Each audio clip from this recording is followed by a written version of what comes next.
Eu sou a Thaís Roque e esse é o De Carona na Carreira, um podcast que apresenta as mais incríveis jornadas profissionais, de executivos a celebridades. Juntos, nós vamos passear pelos caminhos percorridos por pessoas de sucesso e eu vou te mostrar que o impossível é só uma questão de ponto de vista. Vamos embora? Se eu começar minha conversa de hoje dizendo que a minha convidada faz brincos em formato de vulva, você provavelmente vai parar por um momento e pensar, será que eu entendi certo? E sim, entendeu.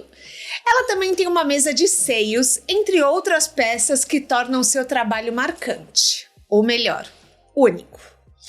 E nada disso é feito para ser agressivo, como talvez algumas pessoas pensem. A ideia é refletir sobre o feminino, o papel da mulher, entre outras conversas que o trabalho da Paola Vilas é capaz de iniciar. Com um quê de surrealismo, as peças dela começaram a ganhar notoriedade não tem muito tempo, mas depois do lançamento da marca que leva o seu nome, criada em 2016. Desde então, ela ganhou espaço em veículos de imprensa respeitados e em perfis badalados de Instagram. E, mais importante, no coração da consumidora. Esse resultado vem de uma inquietação na busca por uma expressão do que a Paola sente desde cedo. Para você ter uma ideia, ela queria tanto começar a vida profissional que aos 16 anos ela fez um supletivo só para se formar antes no ensino médio. Ela foi para a faculdade de design gráfico, mas não era exatamente o que ela esperava. Começou a fazer cursos em paralelo, sempre em busca de uma paixão que ela não conseguia encontrar na graduação. Ela trabalhou com colagens, ilustrações, mas chamava a atenção mesmo pelo seu figurino, que o seu estilo pessoal se fez destacar. Assim, ela foi ganhando o coração das pessoas, das marcas e começou a fazer um nome no mercado. Depois de um curso em Londres, ela começou a fazer esculturas. Hoje ela vende joias e mobiliário, mas já fez uma linha de roupas pintada à mão. Ela tem 3 lojas físicas e 40% da sua venda é internacional diretamente pelo site. Vamos embora entender como esse sucesso aconteceu? Apertem os cintos que a estrada da Paola já começou.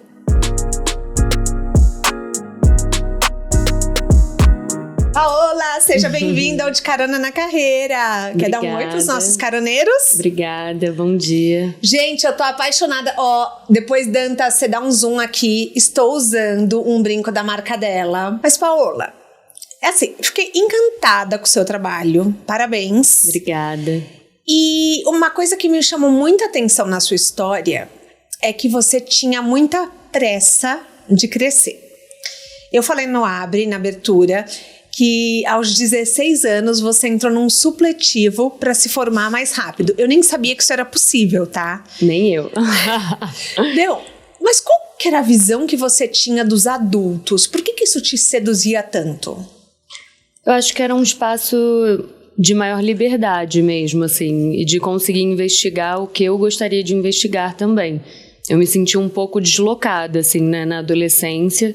Então, acho que isso sempre foi uma pergunta, né? Aonde está o meu espaço? Como eu consigo chegar mais próxima de mim, sabe? Como que eu consigo me aproximar de mim?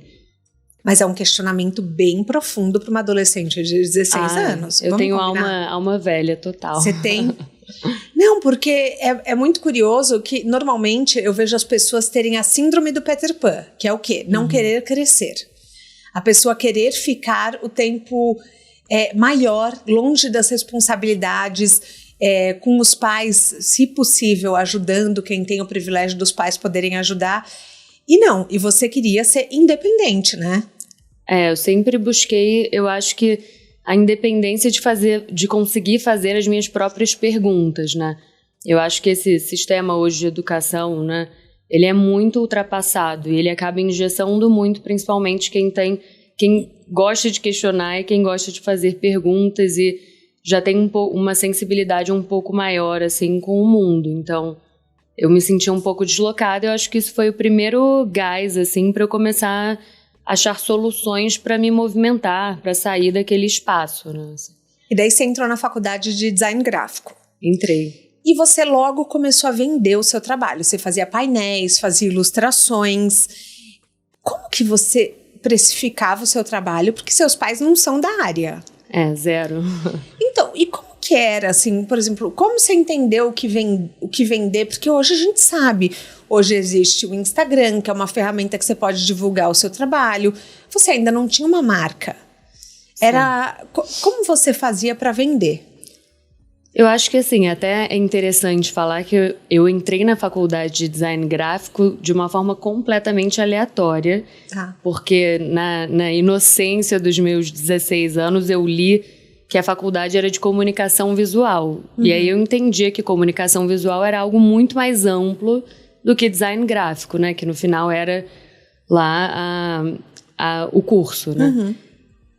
Então, como eu entrei muito antes das minhas amigas, das pessoas que estavam ali no meu contexto, eu acho que eu sempre também consegui experimentar muito, assim. Eu acredito uma coisa até meio filosófica, que é uma coisa que guia bastante a minha empresa e a minha vida, é que primeiro você caminha e depois o mar se abre, sabe? Sim. Então, assim, não tem outra forma de fazer que não experimentar e fazer, simplesmente fazer.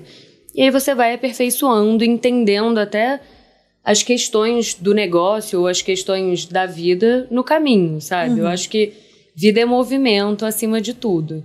E negócios também são movimento. Você não pode parar e esperar o cenário perfeito ou, enfim, você ter todas as ferramentas para você começar, né? E sobre precificação, eu comecei de uma forma completamente experimental e eu ia experimentando também, né, na forma de precificar. Então, claro que eu errei muito, assim. Eu já fiz trabalhos de ilustrações para revistas, para, enfim, para marcas grandes, logo quando eu tinha menos de 20 anos, até 19 anos. E eu já virei várias noites para entregar e, assim, aquilo não estava bem precificado. Então, eu fui entendendo de acordo com o tempo e com a minha experiência ali naquele mercado, sabe? E eu tinha, né, esse lado que eu me permitia experimentar muito porque eu já sentia que eu estava fazendo além, sabe? Então, assim... Você sentia, então, que não era comum? Sim, o seu movimento. Eu sentia porque eu olhava pro lado, eu olhava o contexto, assim. Eu sempre fui muito inquieta, sempre trabalhei muito, assim, desde sempre. Porque eu sempre acreditei... Primeiro que eu sempre fiz o que eu gostaria de estar fazendo, sabe? Então, eu acho que também sempre de você ter uma postura de se colocar também, né? Diante daquelas pessoas que estão te contratando. Então... às vezes o briefing vinha um pouco diferente do que eu acreditava. E eu falava, olha, esse tipo de coisa eu não acho que faça sentido. Com 19 anos, você já se posicionava? Já. Eu acho que eu sou um pouco ousada. Então, você não tem a síndrome da impostora? Em alguns momentos eu tive, sim. Antes até de saber o que era isso. Claro. Assim, porque eu acho que também quando o trabalho vem num lugar... que se mistura um pouco com um interesse muito genuíno, sabe? E quando você tem prazer ali naquilo que você está fazendo, às vezes é difícil você entender que aquilo ali é um trabalho... Eu achava sempre que eu estava fazendo a minha obrigação, sabe? E que ali... Eu nunca senti que eu cheguei... Até hoje, assim, eu não sinto que eu cheguei em algum lugar. Eu tô sempre... ali olhando para a cenourinha que tá à frente, sabe? Talvez eu nunca pegue essa cenoura. O que, assim, né, tem um lado muito negativo e tem um lado positivo porque eu tô sempre em movimento. Mas eu sempre tive essa sensação de não ter chegado no lugar que eu gostaria de chegar. Então, isso vem também com uma sensação de será que eu sou merecedora desse lugar? Porque você... tá sempre olhando para frente, você não aproveita nem muito as coisas do seu presente, assim, né? Isso é um ponto que vários empreendedores já trouxeram para mim, a importância da gente comemorar as nossas conquistas, de celebrar o que a gente conseguiu, né, no passado, antes de partir para a próxima etapa, né? Então, eu acho que de repente fica a dica para os empreendedores de... ao invés de só olharem pra frente, também olharem um pouco pra trás e falarem, não, peraí, não é que eu sou foda? Gente, eu consegui isso aqui, porque é difícil a gente fazer isso, né? A gente é treinado muito a bater meta, conquistar, né? Sim. Eu acho que o mercado, eu converso muito até sobre isso, né? Eu acho que o mercado exige que você siga um ritmo e tenha um fluxo de trabalhos e novidades e que você esteja num ritmo muito fora do que é um ritmo saudável. Assim, é verdade. Sendo muito honesta, porque falo, gente, eu acho que é até, às vezes, um sintoma, né, assim, né, emocional, ou enfim, de alguma construção sua, você tá nesse gás interminável, sabe?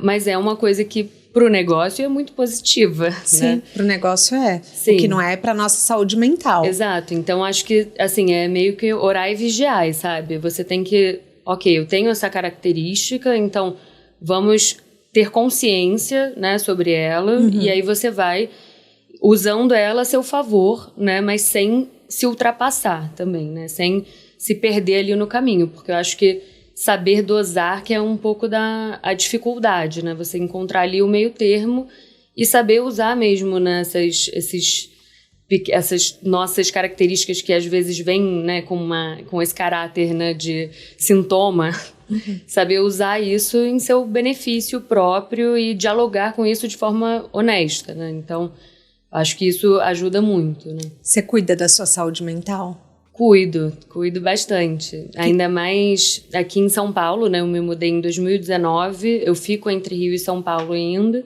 só que fico bem mais aqui agora, porque grande parte da nossa equipe, que eu cuido principalmente, fica aqui em São Paulo, então acabo ficando mais por aqui, e aqui eu acho que é uma cidade que exige que você fique muito atenta, assim, porque é uma cidade que é fácil você entrar nessa roda de rato, assim. Sim, porque o Rio, querendo ou não, tem a praia. Tem aquele ar que você respira, que você se desconecta. Você tem uma qualidade de vida muito maior, né? Do que em São Paulo. Em São Paulo, o foco é casa, escritório, escritório, casa. Sim. E isso é muito desafiador também. Você sente que em São Paulo você trabalha mais? Eu acho que são tipos de trabalho diferentes, assim, Tá. né? E eu tenho uma relação com o Rio que também é muito própria, porque é onde eu nasci, onde está minha família e tal. Mas eu acho até que você falou, a praia te desconecta. Eu acho que é o contrário. Eu acho que é um momento de conexão mesmo. Eu acho que aqui, se você não está muito atento, você se desconecta, sabe? Faz sentido. Mas eu busco muito ter algum tipo de rotina e ritual mesmo, de autocuidado, seja ele fazer exercício, seja uma leitura, seja até não me desconectar com a minha criação, pintura e tal, que são coisas que, para mim, são coisas meditativas e que me trazem para um equilíbrio, assim. Mas cada um tem uma coisa, né?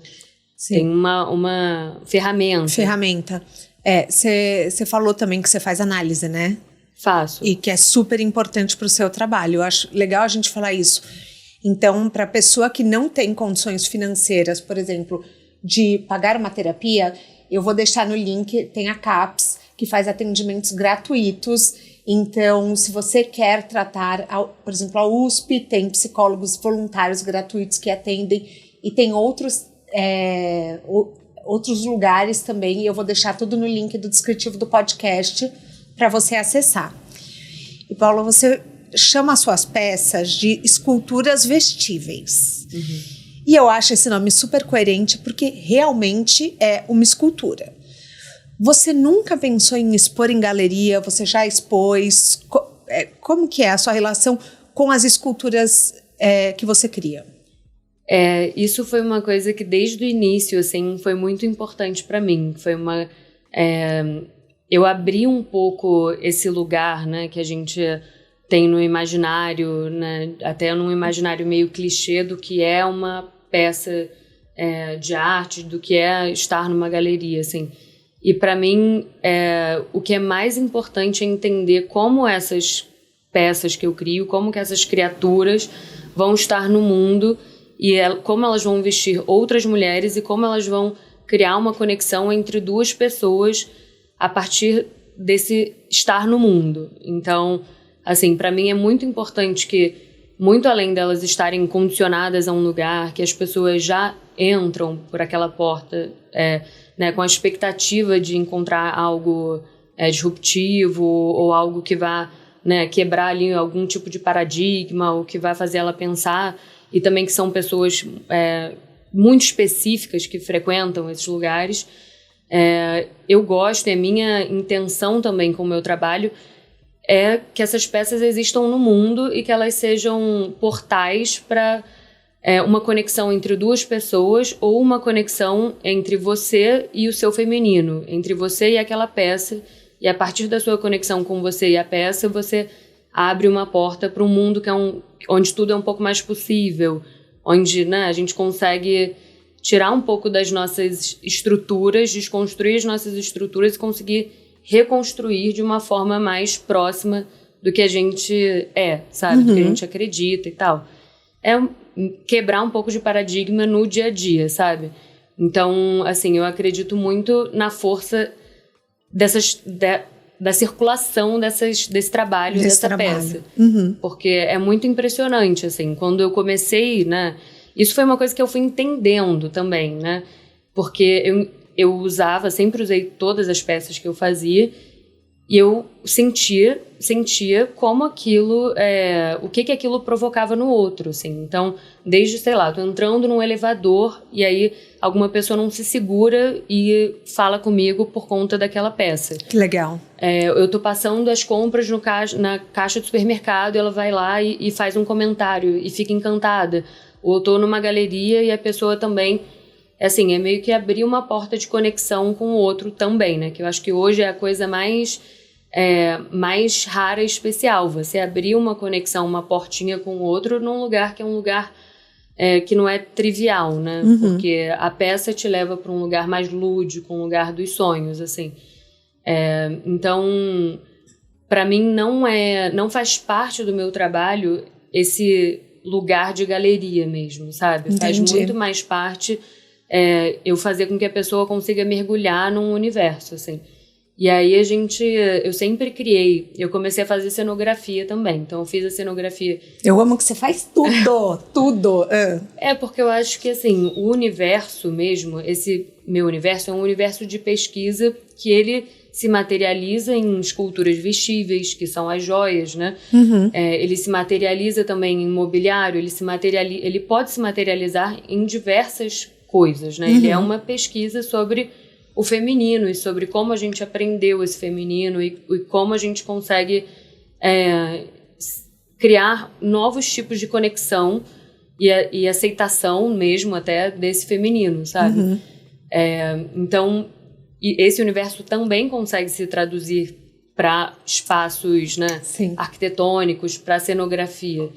E a loja do Rio e a loja de São Paulo, e a outra loja também, eu fiz toda a parte cenográfica. Então, eu que pensei, né?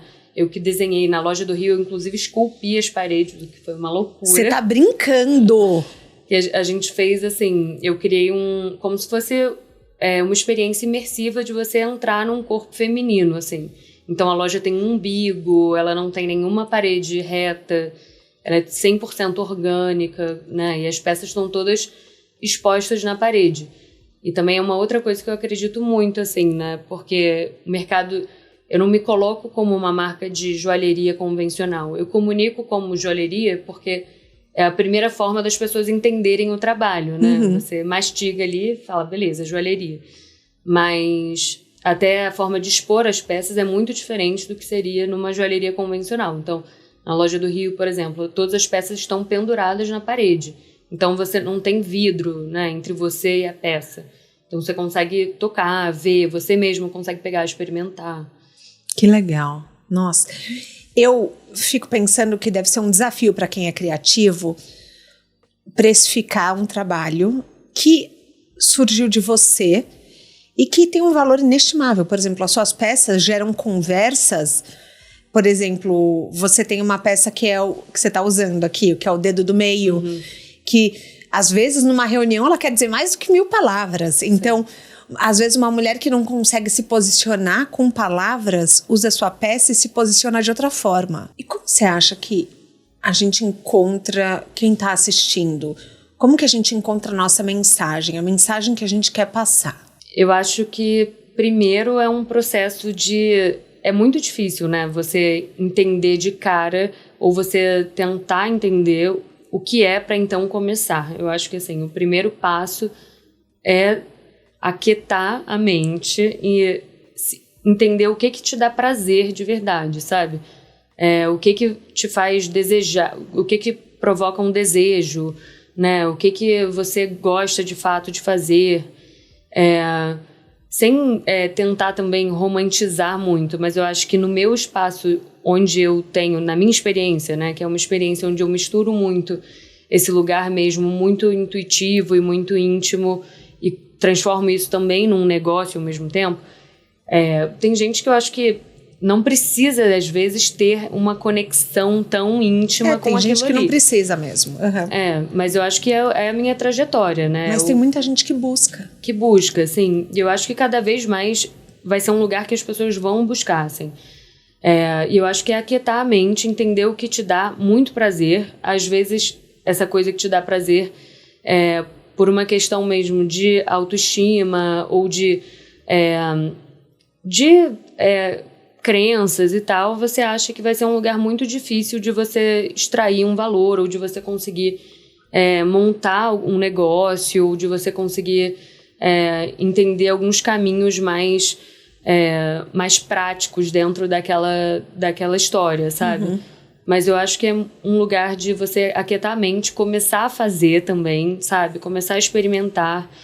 E vai aos pouquinhos, experimentando, vendo o retorno, conversando com as pessoas, mostrando para as pessoas, entendendo. Você não sabia logo de cara que a mensagem era para a mulher? Não, eu era muito jovem, assim. Eu imagino, sim. Eu acho que foi uma descoberta aos poucos, assim, né? Eu acho que você vai entendendo. O trabalho, ele também vai se revelando para você, né? Uhum. Eu acho que as coisas não precisam estar escancaradas, né? Desde o início. Então, acho que você vai indo de forma intuitiva. Pelo menos na minha experiência, eu fui indo de forma muito intuitiva. E depois eu fui entendendo o que era tudo aquilo, sabe? E eu entendi rápido, né, essa questão do feminino, essa minha busca, né, do que é ser mulher hoje, né? Uhum. O que é, além de ser mulher, o que é esse feminino? O que nos separa desse entendimento de feminino, né? O que tem de véu aí, de ilusão nesse entendimento de feminino? Então, assim, mas eu acho que é mesmo você buscar um autoconhecimento também, que eu acho que é, assim, fundamental para você conseguir sustentar esse lugar também, né? E saber que você está no caminho certo. E mesmo assim, você olhar muito para o seu lado emocional, né? Uhum. Porque eu acho que hoje exige muito do profissional, né? Sempre exigiu, né? Mas eu acho que hoje se fala muito mais disso, que o seu emocional, ele é 50% ali do Nossa, seu... eu acho que é até mais, juro. Eu acho também. Eu acho, porque quando a gente não tá bem da cabeça, assim, falando de um sentido, por exemplo, eu tenho um transtorno de humor, e eu já abri isso aqui no podcast, então eu tinha muitas ondas de deprê. Uhum. E eu me arrastava para trabalhar. Antes de eu descobrir... de eu começar a tratar, de eu ir num psiquiatra, e você começa a achar que você tem algum defeito, que você não tem força de vontade igual as pessoas. Sim. Você começa a achar que você não é ambicioso. Eu me questionava, será que eu não gosto de trabalhar? Porque não é possível que aquela pessoa consegue estar bem todos os dias e eu não. Sim. E é um lugar de muita dor para a pessoa, que fere a autoestima. Então, às vezes, eu juro, eu acho que é mais do que 50%, porque... a gente está lidando com fantasmas internos que eu não tinha o conhecimento de chegar para alguém e falar, putz, eu acho que isso não é normal. O que eu pensava eu acho que eu não sou boa tanto quanto o outro, entendeu? Sim. Sim. É muito pesado, é muito profundo, né? Não pesado, mas é muito profundo. É muito profundo, muito profundo. E isso sabota, né? Ainda mais nós mulheres, a gente está ainda, né, num processo de se liberar de muitas coisas, né? E hoje a gente nós somos exigidas não só né, as inúmeras coisas que sempre, né, foram parte aí do nosso universo, assim, mas também a gente precisa ser bem-sucedida, enfim. A gente acho que está num meio do caminho, assim, né? Eu vejo muitas mulheres que estão, assim, no meio do caminho, né? Nessa busca e nesse entendimento, nesse lugar da autoestima, assim, porque ainda tem muitas coisas que a gente não percebe, que são invisíveis, que a gente se acostuma ou, né, foi ensinado desse jeito. São coisas mesmo estruturais que vão minando a nossa autoestima, né? E aí a gente faz, assim, é isso, a gente às vezes não se coloca da forma que a gente gostaria de se colocar, ou quando a gente se coloca, a gente é vista de uma forma, né, diferente do que, né, o que a gente faz uma leitura diferente sobre o que a gente estava falando só pelo fato da gente estar ali nesse lugar que às vezes é um lugar mais masculino.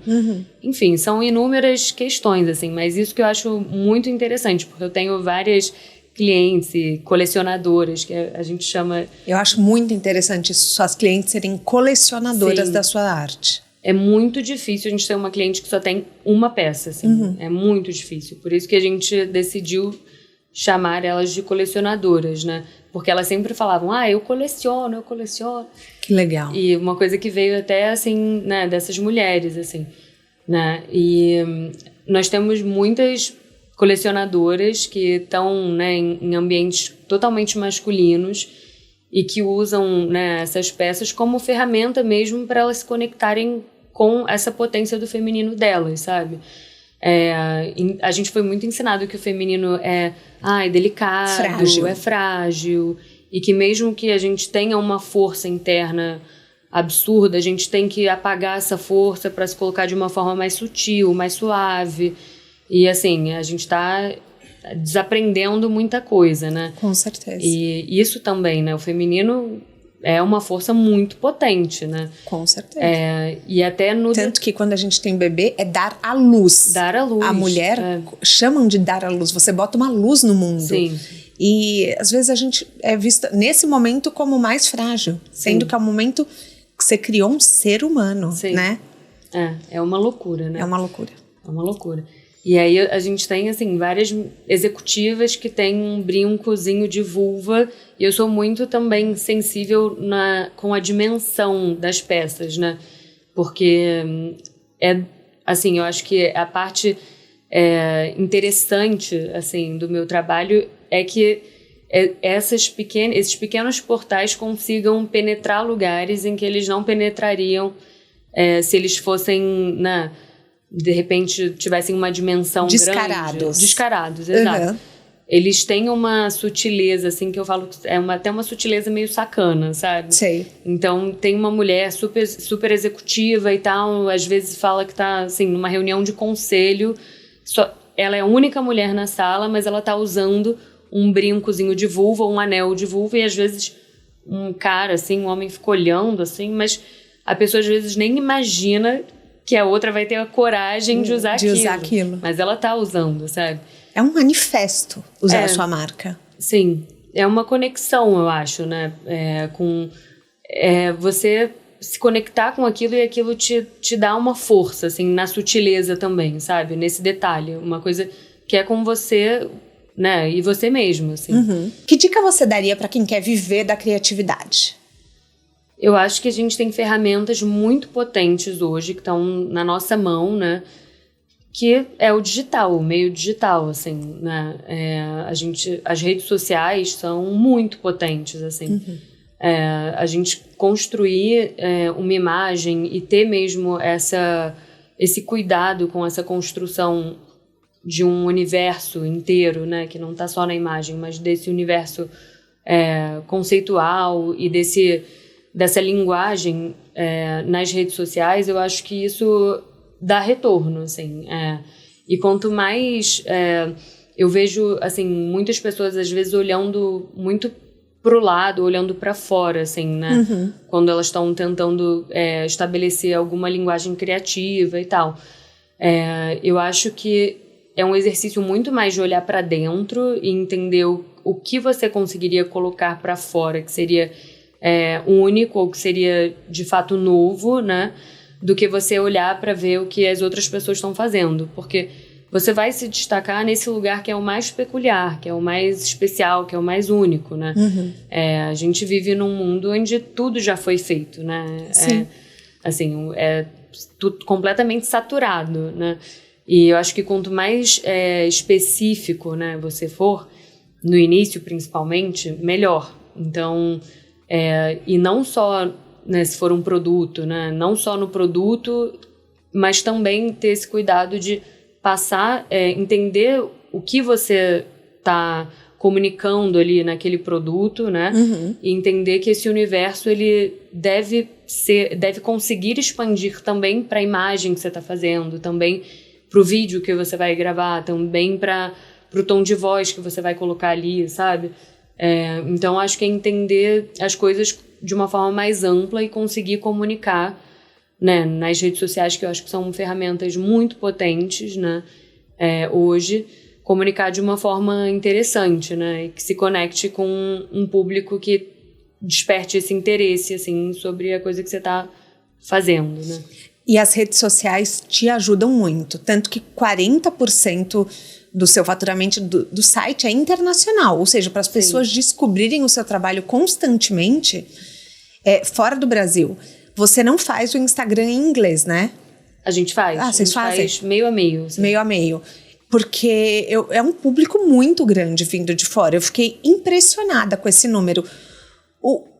Você que teve a iniciativa de ir para fora ou as marcas tiveram a iniciativa de te procurar de fora? Sim. Quando eu lancei a marca em 2016, desde o início, assim, a gente sentiu muito uma vocação para exportação. Tá. Porque o interesse vinha, assim, né, eu criei um tipo de linguagem que na época não existia ou não era muito falada, que é wearable art mesmo, né? Então, de criar essas esculturas vestíveis. E eu sempre fui muito cuidadosa. Mas acho que até hoje não é muito falado. Não é, mas assim, quando eu lancei, a gente começou a entrar no mercado, teve um boom, assim. Eu via muita gente próxima começando a comunicar a mesma coisa. Entendi. Assim. Até marcas internacionais, porque a gente entrou muito rápido no mercado internacional, porque eu acho que eu sempre me preocupei em criar não só um produto, né, uma peça, uma escultura, algo muito único, né, muito especial, mas também dar o suporte para que isso conseguisse existir no online, com fotos e toda uma linguagem de uma forma que conversasse também com todo esse universo, sabe? Então, as peças viralizaram, assim, lá fora, antes daqui. Que legal. Antes de viralizarem aqui, no final de 2016 e 2017. E aí, assim, mais de 80% do nosso faturamento, 86% do nosso faturamento era de mercado externo, antes da gente ter um grande reconhecimento aqui. Então, hoje até a gente mais, né, a gente está mais focado no mercado interno, a gente tem as lojas aqui e tal, mas assim, no início da marca era muito mais focado para lá, porque tinha essa demanda que veio a partir desse lugar das peças viralizarem, assim, né? E você sabe o porquê viralizou? Assim, qual publicação que viralizou? Você tem esse controle? Algumas peças viralizaram, assim, isso, assim, a gente fazia essa construção muito redonda, assim, nas redes sociais, no Instagram, que foi a nossa principal plataforma, e eu tive algumas peças que eram muito diferentes e especiais, né, que viralizaram na hora, assim, que foi o brinco Cocteau, que é um brinco de rosto, assim, o brinco Louise também, que é toda com essa linguagem bem escultórica mesmo. Tá. E aí, desde o início, assim, a gente entrou nas maiores boutiques lá fora, a gente vendeu no Net-a-Porter, Moda Operandi, que são canais que, assim, muitas vezes as marcas demoram anos para conseguir entrar. Por exemplo, a gente deu sold out no primeiro pedido do Net-a-Porter em menos de uma semana, assim, foi uma loucura.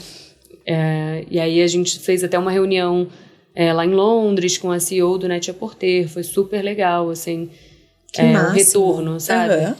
Porque Parabéns. eu acho que esse desejo, né, foi muito, muito latente, assim, no início, para o mercado externo. A gente já tinha publicações na Vogue Itália de páginas, assim, e aqui a gente tinha pouca ainda repercussão, sabe? Então você vê que, assim, não quer dizer que porque os seus amigos e seus vizinhos não te encorajam que o seu trabalho não tem um lugar no mundo. Sim. Porque muitas vezes a gente acha que se uma pessoa do nosso lado não compraria, a gente acha que não tem público. Sim. E muitas vezes o nosso público está lá fora. Você passou por alguém te desencorajar?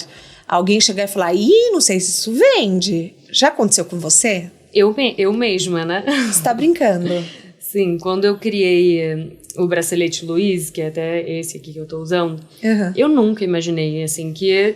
Né, depois ele virou um bracelete, né? Mas eu queria criar mesmo uma peça que, se ela tivesse fora de contexto, fora do pulso, e que esse é meu grande norte, assim, você não consiga muito identificar se é, né, uma coisa para você vestir ou se é uma peça para você deixar e se relacionar com aquilo, assim, fora do corpo, né? E eu nunca imaginei, porque é uma peça que tem um peso, que né, ela tem... ela é bem bold, ela não é para qualquer pessoa, assim, sabe? Eu jamais imaginei que ela viraria uma das nossas peças icônicas, assim. Eu achei que eu estava fazendo uma coisa para mim, que eu achei que era um processo íntimo, uma expressão, não imaginava mesmo. Mas, assim, foi uma surpresa, né, até para mim, ver como aquilo foi caminhando muito até a partir dessa peça, né? Que às vezes é uma peça que abre um pouco, né, as portas, a pessoa olha para aquilo, né, projeta naquilo, mas às vezes ela vai buscar uma coisa que ela consiga, né, usar parecida, né, ou que tenha um pouco dessa linguagem, mas que ela consiga usar mais no dia a dia e tal. Mas hoje, assim, eu sinto que ainda bem que, né, que eu fui para esse lugar da experimentação, esse lugar de criar uma coisa que eu sentia que era verdadeira para mim, assim. Talvez por isso que tenha viralizado tão rápido, né?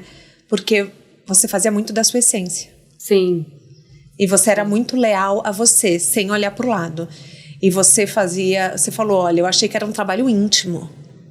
Então, talvez seja muito isso da raiz do seu sucesso, né? Eu acho que, assim, quando você vai, né, trabalhar colocar algo no mercado, assim, hoje, ele tem que ser, a ideia, o universo, a coisa tem que ter alguma característica muito própria, muito especial, né? Pra gente conseguir existir nesse mundo onde tudo já foi feito, né? Onde tudo tá saturado, assim. Eu acho que é a única forma de você conseguir ter sucesso. Nem que às vezes o seu diferencial seja ser super inovador no processo, sabe? Às vezes está aí o seu grande talento também. Sim. Acho que não necessariamente todo mundo tem que ter um talento criativo nesse lugar do clichê criativo, né? De você fazer um produto super, né, de design ou estar conectado com o universo da arte e tal. Acho que tem muita inovação em outros lugares também. Mas eu acho que tudo que nasce hoje tem que ter algum caráter único, nem que seja a sua rede de contatos, né? Sim. Mas tem que ter um caráter único, especial, e tem que entregar uma coisa que vibre com a sua verdade também, sabe? Concordo. Você me falou que você foi para Londres estudar e foi lá que você fez, me corrige se eu estiver errada do nome, ourivesaria. Falei certo? Ourivesaria. E que mesmo lá você seguiu o seu próprio fluxo. Tanto que você falou, olha, uma coisa que me marcou muito na nossa conversa foi, se as pessoas não entendem o seu fluxo, muda de lugar. Sim. Você falou que até assim, nas aulas você fazia o que você queria. Tem alguma peça que você criou lá que você vende hoje? Na verdade, eu fiz alguns cursos em Londres, aí depois eu voltei e entrei num curso de ourivesaria aqui no Brasil. Ah, tá, aqui no Brasil. E a minha grande história com a ourivesaria foi a seguinte, né? Eu estava procurando muito um lugar que eu conseguisse... Eu sempre produzi muito, né? E sempre fiz, né? Produzi esculturas em argila e tudo mais, mas sempre senti essa necessidade, como eu estava nessa faculdade, que acabou sendo design gráfico, né? Para minha surpresa, na minha santa ignorância, eu sentia muita falta dessa tridimensionalidade. E aí, quando eu sentei na bancada de ourivesaria, falei, gente, eu consigo criar aqui pequenas esculturas, né? Não preciso que emoção! Foi mágico mesmo. Eu imagino. Eu fiquei alucinada. Eu não preciso ficar na mão de fornecedores, né? Que às vezes eu já criava algumas esculturas com outros materiais e tal, mas sempre, se você quer trabalhar com dimensões maiores, você sempre fica na mão de uma pessoa, ou de ter um espaço próprio para aquilo, ou de um lugar, ou se é cerâmica, você depende de ter um forno, enfim. Cada material, né? Materialidade tem ali a sua exigência, né? E que eu vi ali na bancada de ourives uma oportunidade de criar um espaço reduzido onde eu conseguia pirar e ter controle sobre todo o processo, assim. E aí eu comecei a criar essas minhas pequenas esculturas, só que eu estava inserida dentro de um contexto de um curso de ourivesaria, que tinha um método, assim, né? E tinha um passo a passo, assim. Mas eu acho que desde o início eu consegui conversar, né, com as pessoas que estavam ali me dando aula. Eu falei, olha, eu posso sentar aqui no cantinho.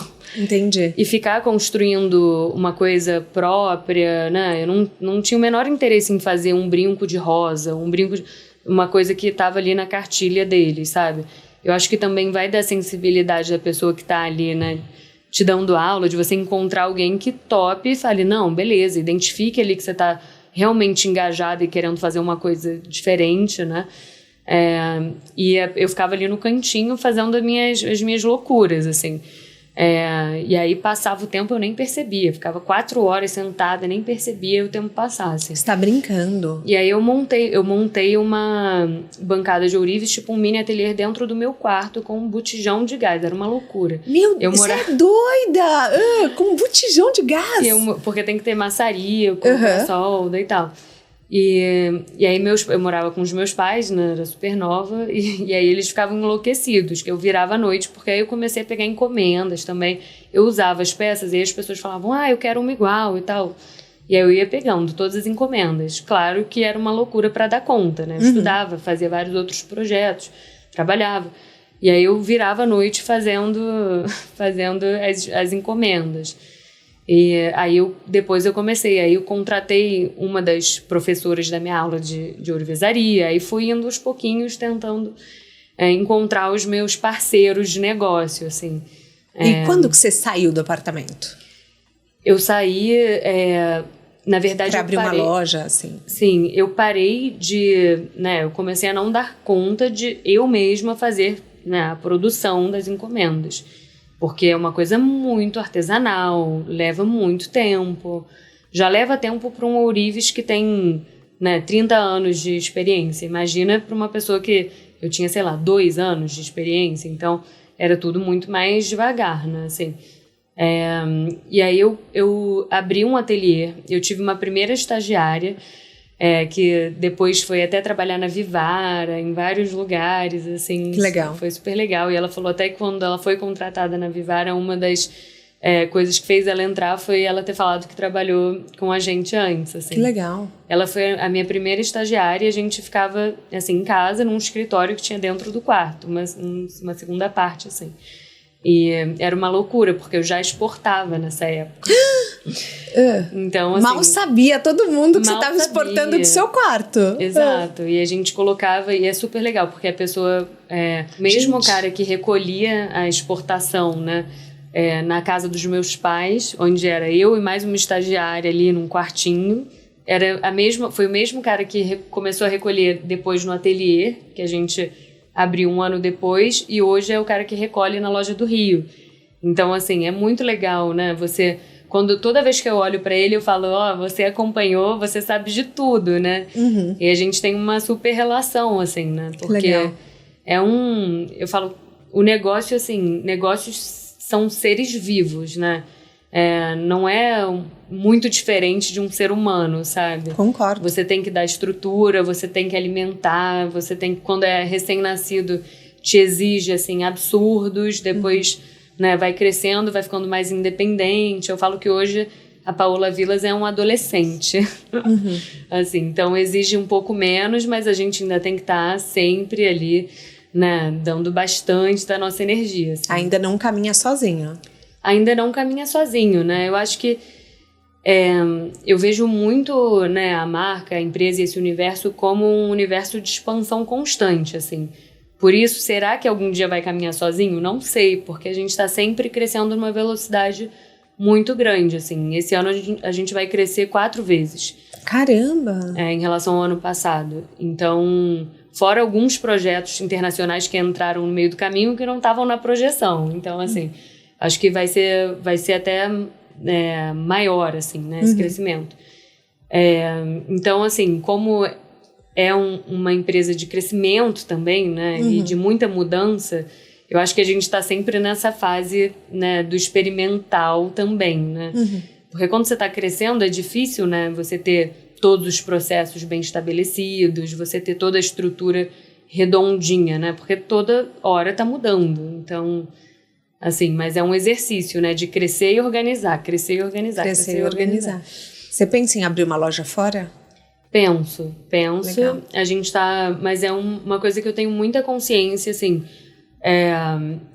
eu nunca assim, dei saltos maior do que a perna também, sabe? Eu acho que a gente sente muito antes, quando a gente sente essa demanda pulsante, assim, muito forte, a gente vai lá e faz, assim, né? Então, quando eu comecei a minha linha de fine jewelry, né, que são as peças em ouro maciço, com diamantes, esmeraldas, era algo que, né, as nossas colecionadoras já pediam, né? Elas já falavam, nossa, mas não tem nada. E eu lancei até como uma linha de alianças, peças híbridas que pudessem ser alianças, né, de noivado e também peças que para você se presentear e usar no dia a dia. Porque as nossas, né, colecionadoras, as pessoas que se relacionam com a marca, elas estão num lugar também desse relacionamento, né, amoroso, muito diferente desse lugar muito tradicional, às vezes, sabe? Sim. Eu acho que são pessoas que se colocam numa relação de igual para igual, que, né, tem uma relação mais equilibrada com seus parceiros ou suas parceiras. Então, assim, essas pessoas não se identificavam com nada que existia no mercado. Fora. E todas elas vinham falar assim, você não faz por encomenda, pelo amor de Deus, eu não sei o que fazer. Porque, assim, eu quero pedir meu namorado ou minha namorada noivado, né?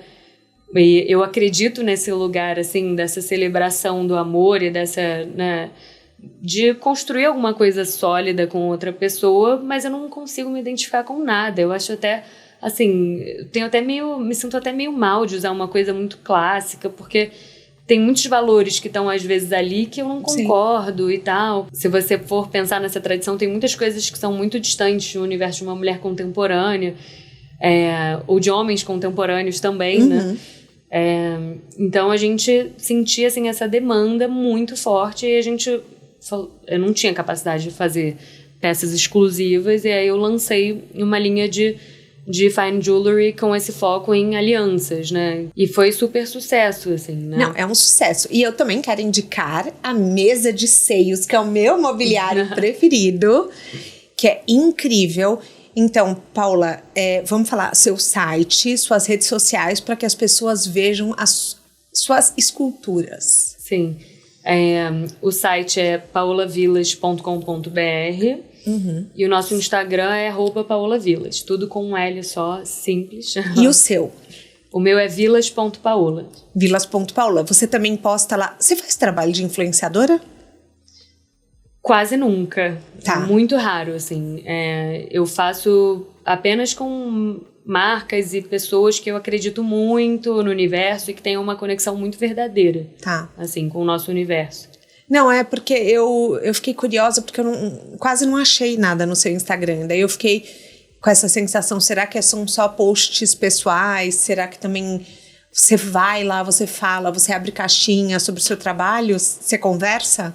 Assim, no meu Instagram pessoal, eu busco traduzir, né, também esse nosso universo da marca, que é o meu universo e que é essa minha pesquisa, mas eu acho que de uma forma mais natural, assim, menos produzida, sabe? Perfeito. Porque até uma característica, assim, né, como a gente está comunicando de forma global, né, a gente tem que tomar um pouco de cuidado. A gente toma bastante cuidado no Instagram da marca para tá dentro de uma linguagem que vai conseguir ser digerida, né, aqui no Brasil e lá fora também.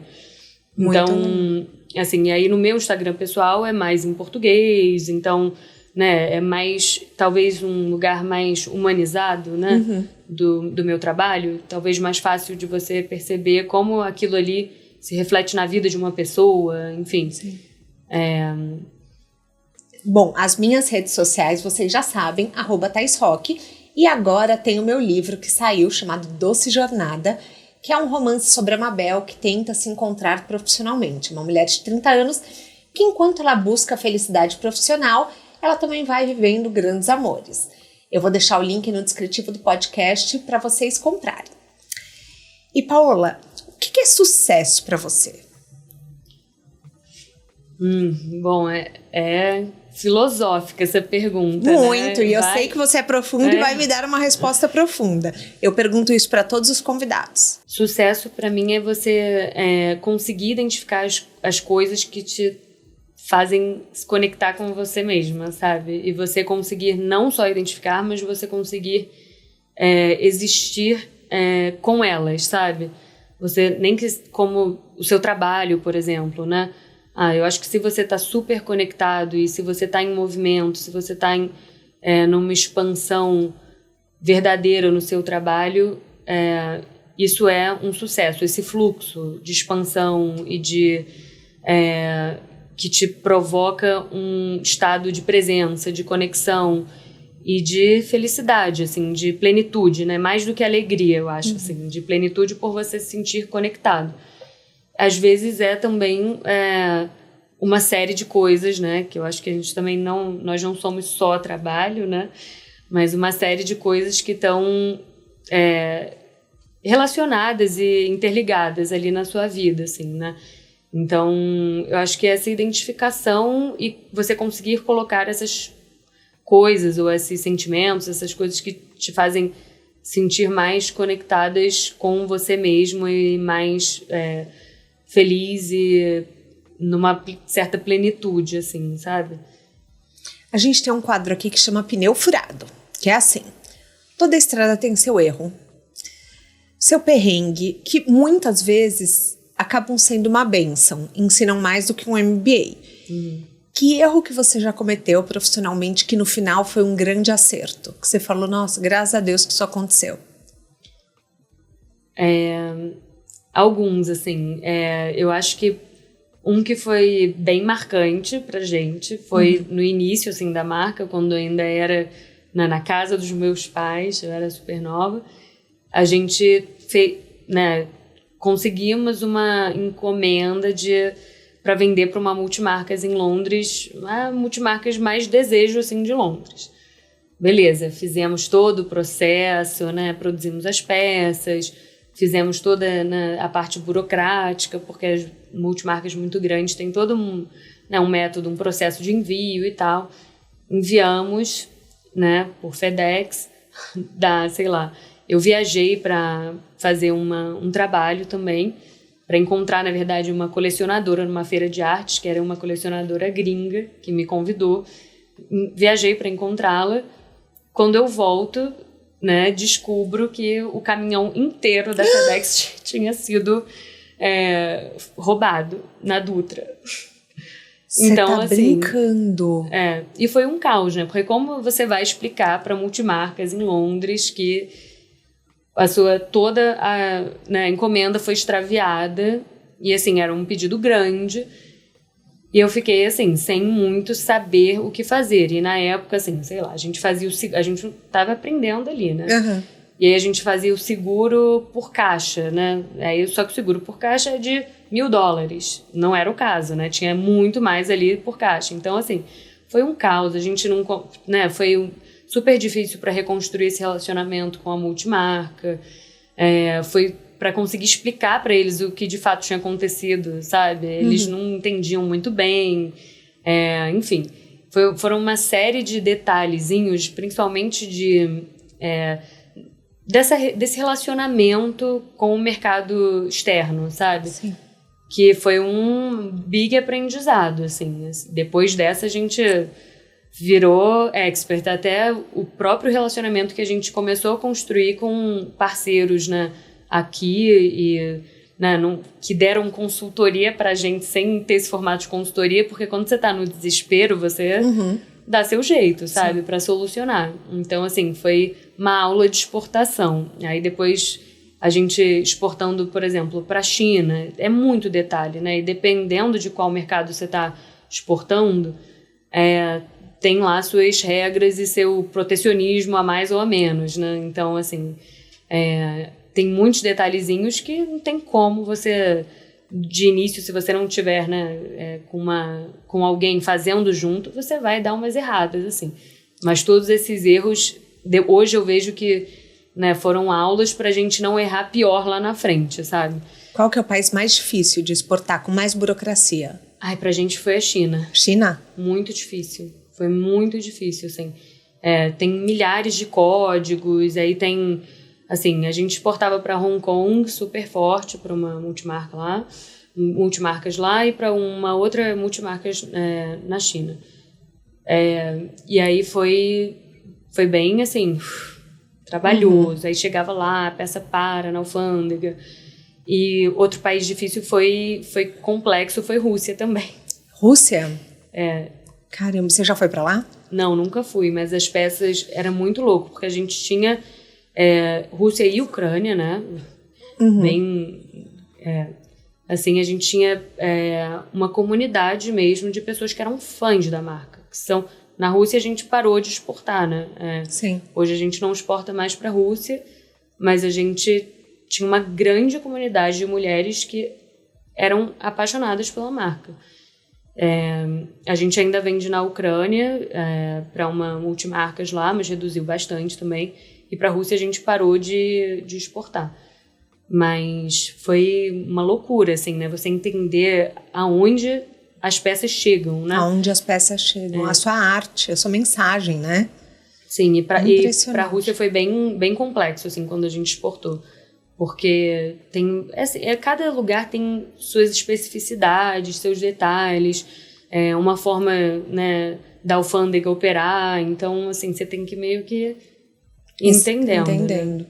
Na sua mala de viagem, um livro, um filme, um documentário, ou pode ser um TED Talk, não precisa ser sobre carreira, que mudaram a sua vida. Eu acho que um livro muito marcante para mim foi Just Kids, que é escrito pela Patti Smith, que é Apenas Garotos. Tá. Eu ainda tinha, até a gente conversou no início, né, sobre essa síndrome da impostora. Eu tinha muita dificuldade de me aceitar e de me colocar como artista também. Por também estar bastante conectada com o mercado de arte, que tem várias regras, assim, de conduta e várias coisas, assim. Eu falava, eu sou uma designer, artista, mas eu ficava num lugar num limbo, assim, pra mim mesma, sabe? E quando eu li o livro dela, ela falava muito naturalmente sobre essa busca dela por se tornar uma artista, pela linguagem dela, pela forma dela de questionar e de ver a vida, e como ela se colocava ali nesse lugar, e de uma forma muito natural, assim, muito orgânica, assim, ela é completamente despretensiosa, sabe? E eu falei, mas ela falava muito sobre essa busca do ser artista, ser uma mulher artista, o que ela tinha para entregar para o mundo, que ela se sentia um pouco deslocada, porque às vezes ela não sentia que ela tinha, né, um talento específico para entregar para o mundo e tal.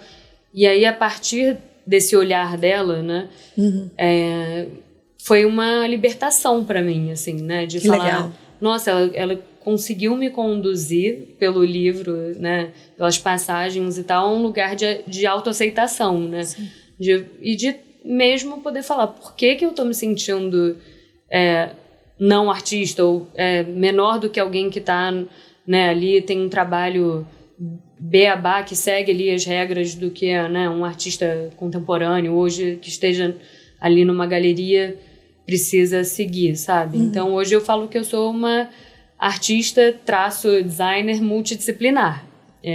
E também sou empreendedora e também sou várias outras coisas, assim. Por que a gente precisa ser uma coisa só, né? Então esse livro foi muito importante para mim, recomendo. Vou ler. Muito fácil de ler.